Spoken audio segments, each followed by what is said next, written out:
मोक्ष मार्ग के तुम हो नेता, अचित रात सोगे। ओम ह्रीं हरिं ओम सुराय नमः निरंतर हो। मेरा अंतिम मरण समाधि तेरे दर पर हो। नर को संगो किया आपने, संगोदर स्वामी। मोक्ष मार्ग की विधि बतलाते, संगो जिन स्वामी। ओम ह्रीं हरिं ओम संगो चिराय नमः निरंतर हो। मेरा अंतिम मरण समाधि पुनः बुलाना भूल न जाना, सपनों में आना। जैसे भी हो हमको अपने दर पर ले आना। तेरे दर पर ऐसा लगता जो अपना घर हो। मेरा अंतिम मरण समाधि तेरे दर पर हो। प्रिय आत्मन,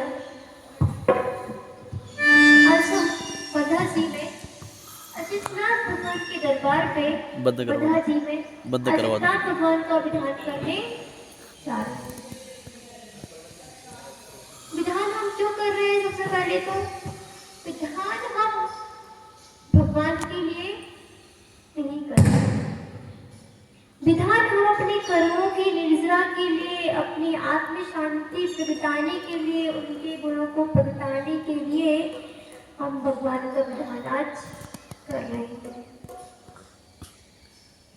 भगवान तो संसार ताप से विनाश गए, भगवान तो मोक्ष फल की प्राप्ति कर चुके हैं।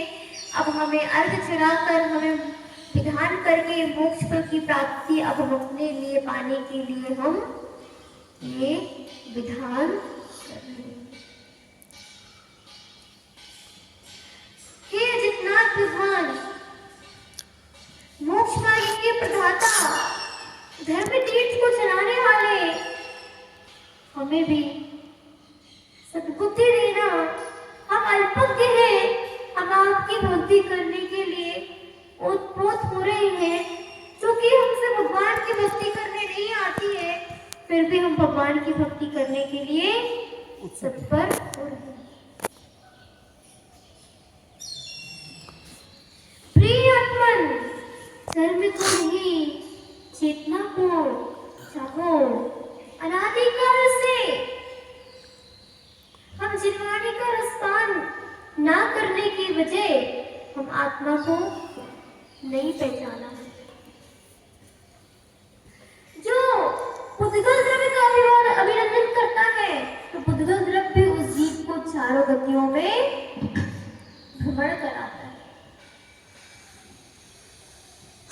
क्योंकि अज्ञान और मोहवश जो पुद्गल को अपने सुख का साधन मानता है, तो निश्चित रूप से पुद्गल द्रव्य भाव तक उसकी समीपता को नहीं छोड़ता। क्योंकि जो चाहोगे वही आपको मिलेगा। आप सिद्ध बनना चाहोगे तो सिद्ध बन जाओगे, और पुद्गल चाहोगे तो पुद्गल बन जाओगे। इसी प्रकार आज तक आपने जो चाहा वह पाया।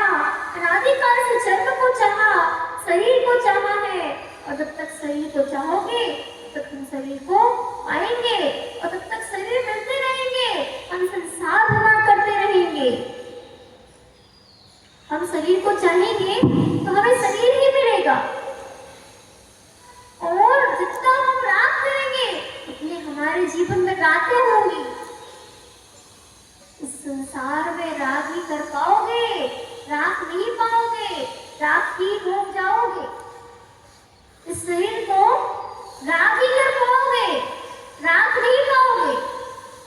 शरीर को राग पाता है क्या? राग हो जाओगे, राग करने से राग नहीं पाओगे, और एक दिन राग बन जाओगे। इतना खतरनाक है ये राग। जानने के लिए तो 3 लोग हैं, और छोड़ने के लिए 3 पदार्थ। छोड़ने के लिए क्या है 3 पदार्थ? कौन कौन से? 3 पदार्थ कौन से हैं? राग, द्वेष और मोह। महाराज जी, माता जी के पास लोग नियम लेने जाते हैं तो माता जी नियम दे, और अगर दे भी दे तो कहते हैं नियम नहीं, दूसरों को दो। भैया मात्र 3 चीजों का त्याग कर दो, राग और द्वेष और मोह का त्याग कर दोगे। अगर इन 3 चीज का त्याग हो गया, 3 लोग को सौंप बनने में देर नहीं लगेगी। 3 लोग के स्वामी बनने में देर नहीं लगेगी। अब आपसे पूछना चाहेंगे कि संसार किसे कहते हैं? संसार किसे कहते हैं? केवल मकान परिवार का नाम संसार नहीं है। बाहर के संसार से हमारा कितना अर्थ नहीं होता, कितना भीतर के संसार से हमारे सामने प्रश्न आता है, संसार किसे कहते हैं? संसार किसे कहते हैं? तो मन ही हमारा संसार। क्या है? मन ही हमारा संसार। मन ही हमारा संसार है। मन में जो राग द्वेष आदि क्लेश भावना है वही संसार। इसके अलावा और कुछ भी नहीं है संसार। इसलिए संसार मन में है, कहीं बाहर नहीं है। बाहर दुकान, फैक्ट्री, कपड़ा, बर्तन आनंद वस्तुएं हैं, और ये जो जीव पदार्थ है ये संसार के कारण नहीं है। ये संसार के कारण होते हैं। व्यक्ति के जीव, कुत्ता, बिल्ली आदि के दुकान, मकान आदि, बैलेंस आदि कोई परिचय नहीं होते अगर संसार के कारण होते। क्या हम उन्हें बैरागी, विरक्त संसार के कारण उनके पास नहीं है? इन्हें मुक्त क्यों नहीं माना जा सकता? नहीं, संसार तो अंतरंग में है। संसार का कारण तो अंतरंग में है। हमें बाहर का संसार नहीं छोड़ना है, अंतरंग का संसार छोड़ना है। भरत ने अंतरंग का संसार छोड़ा था, तब उन्हें अनंत 48 मिनट में अंतर मुहूर्त में केवल ज्ञान की प्राप्ति होगी। महावीर स्वामी कहते हैं कि घर में भी रहो तो ऐसे रहो कि अतिथि बन के, और जो अतिथि बन के रहता है वो अंतरंग का संसार छोड़ देता है।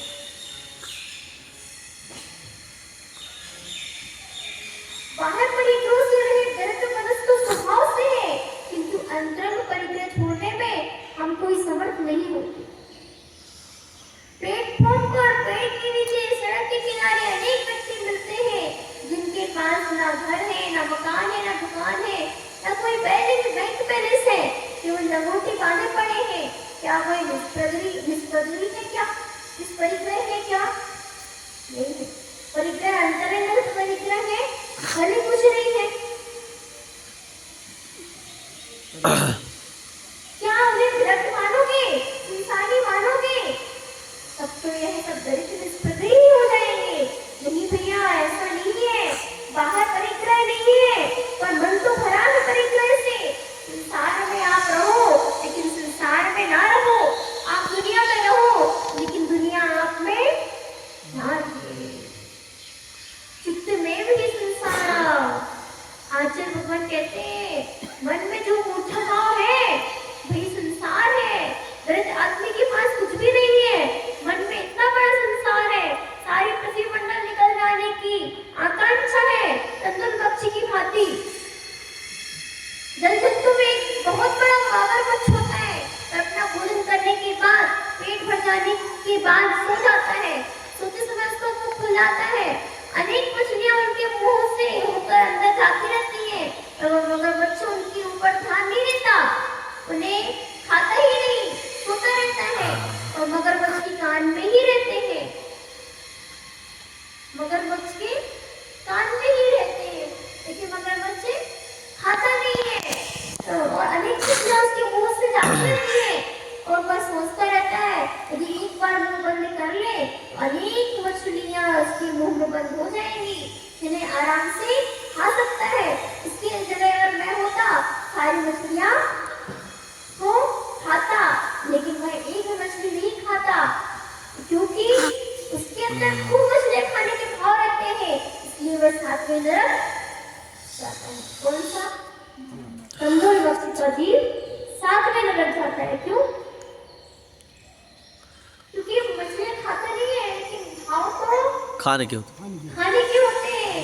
इसलिए एक सैनिक था, हाँ पुत्र मुनि बन गया। अब एक बार अपने नगर में जाता है तो उसके बचपन का मित्र पुष्पलाल प्रयोग से मिल जाता है। अब पुष्पलाल और प्रयोग से उसके घर में यहाँ आ जाते हैं। फिर क्या होता है, फिर पुष्पलाल अपने मुनिराज को बताता है, देखो अपन साथ में खेले थे। तो मुनिराज बोलते हैं, देखो ये संसारी बात हमसे नहीं करो, क्या रखा है संसारी बात। तो ये पुष्पलाल भी विरक्त हो जाता है और मुनिराज के साथ चला जाता है।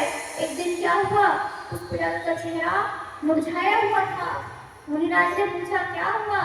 पुष्पलाल ने बोला, मैं अपनी पत्नी को बता के नहीं आया, इतने दिन वर्ष हो गए दीक्षा लिए हुए, लेकिन अभी तक चिंता क्या है, मैं अपनी पत्नी को नहीं बताया। लेकिन बाहर से संसार छोड़ दिया, लेकिन अंदर संसार नहीं छोड़ा। बस अंदर संसार भरा हुआ है। हमें द्रव्य से बस मुनि नहीं बनना है, हमें भाव से भी मुनि बनना है। हमें भाव से ही दीक्षा लेनी है। द्रव्य से तो कोई भी मुनि बन जाएगा। एक बच्चे को भी खड़े कर देंगे तो नग्न वेश धारण कर लेगा तो वो मुनिराज कहलाएगा। अरे नहीं भैया, हमें नग्न तो कई बार धारण कर ली, किसी तो हमने कई बार धारण कर ली। अब हमें अंतरंग से मुनि भेष धारण करके, अंतरंग से संसार को त्याग करके अब हमें मोक्ष मार्ग की ओर बढ़ना है और मोक्ष मार्ग में बढ़ के अपना केवल ज्ञान की प्राप्ति करके हमें संसार को त्यागना होगा। तभी हम संसार से दूर हो पाएंगे। क्योंकि आत्मरोग परित्याग संस्कृति समाये तम तम, आत्मरोग भाग छोड़ने पर ही समता भाव होगा और समाये। 12 साल से व्यक्ति आत्मरोग ध्यान में लगा रहा, लेकिन समता भाव न होने की वजह से समाये नहीं हुई। मुनिराज सोचने लगे कि 12 वर्ष चिंता में निकाल दिए, अब उसका स्थिरीकरण करना है। और ये तो सहायक में आत्मरोग ध्यान कर रहे थे, इसका उपाय करना होगा।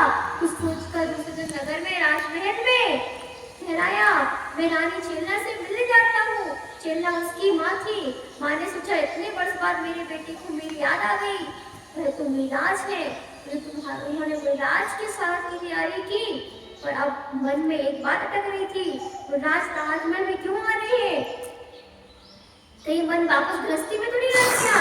इस बात की परीक्षा भी करना चाहती थी। उन्होंने 3 आसन लगाए, 2 लकड़ी की और एक सोने चांदी की रत्न जड़ा देखना है। तो मुनिराज किस आसन पर बैठते हैं? मुनिराज आए, साथ में पुष्पलाल मुनि भी आ गए। परीक्षा कर रहे थे कि एक लकड़ी का आसन लगाना है और दूसरा सोने चांदी से रत्न जड़ित आसन लगाना है। मुनिराज आए, पुष्पलाल मुनि ने मुनिराज को सारा पहल दिखाया। रानी चेल्ला ने मुनिराज को बैठने के लिए निवेदन किया। मुनिराज लकड़ी के विकराल आसन पर बैठ गए। मुनि पुष्पलाल सोने चांदी के आसन पर बैठ गए। रानी चेल्ला मन में अब सब बात समझ आ गई। मुनि पुष्पलाल राजमहल के वैभव दास दासी सब देखकर दंग रहे। ओ, इतना वैभव था इनके पास, फिर भी ये सब छोड़कर जंगल में रह रहे हैं। मेरे पास कुछ भी नहीं है, फिर भी इतनी आसक्ति। अब तक मैं आज रोज ध्यान ही करता रहा, सच्चा वैराग हो गया। अब उन्हें वह मुनिराज वापस जंगल की ओर चले गए। कैसे वैराग आया? मुनिराज को देखा कि उनकी पास सब कुछ हो गया, फिर वो कहाँ बैठे? विकराल मुद्रा में बैठे, विकराल आसन में बैठे, और मेरे पास तो कुछ भी नहीं था। अब मैं सोने चांदी के आसन पर बैठा। ये देखकर उनको क्या आ गया? वैराग आ गया। अब हमारे अंतरंग की वृत्ति को ही महत्व दिया, बहिरंग वृत्ति को कुछ नहीं दिया। इसलिए शरीर को, आत्मा को भिन्न करने के लिए शस्त्र नहीं, शास्त्र चाहिए, अस्त्र नहीं, आगमन बुद्धि चाहिए, साधना नहीं, सहानुभूति चाहिए। तो मैं महावीर भगवान की जय। सांस सांस में तुझे बसाए भेज निभाए माँ, बार बार हम सांस चुकाए